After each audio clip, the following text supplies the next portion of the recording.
സ്വരാജ് റൗണ്ടിൽ ഗതാഗതക്കുരുക്കും ആശങ്കയുമുണ്ടാക്കിയ ആന. പോലീസ് എത്തി ആനയെയും പാപ്പാനെയും തളച്ചു. നഗരത്തിൽ ഗതാഗതക്കുരുക്ക് ആശങ്കയുമുണ്ടാക്കി ഗണേശൻ എന്ന ആനയുമായി പാപ്പാന്റെ സഞ്ചാരം. തൃശൂർ നഗരത്തിലാണ് അമ്പരപ്പിക്കുന്ന സംഭവമുണ്ടായത്. ആനയുമായി പാപ്പാൻ സ്വരാജ് റൗണ്ടിലേക്ക് എത്തുകയായിരുന്നു. തുടർന്ന് 1 മണിക്കൂറിലേറെ സ്വരാജ് റൗണ്ടിൽ തമ്പടിച്ചു. ഇതോടെ സ്ഥലത്ത് ഗതാഗതക്കുരുക്കുണ്ടായി.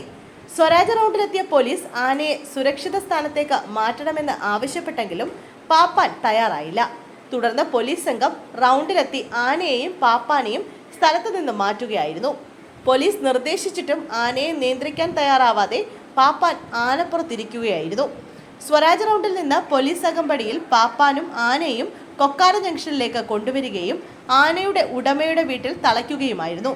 കൂർക്കഞ്ചേരിയിലെ ഉടമയുടെ വീട്ടിലേക്കാണ് ആനയെ എത്തിച്ച് തളച്ചത്. കണക്കച്ചാൽ ഗണേശൻ എന്ന ആനയുമായി പാപ്പാൻ സിയാദാണ് നഗരത്തിൽ പരിഭ്രാന്തി സൃഷ്ടിച്ചതെന്നാണ് വിവരം. കൂർക്കഞ്ചേരി കടക്കാച്ചാൽ വീട്ടിൽ നജീലിന്റെ ആനയാണ് ഗണേശൻ.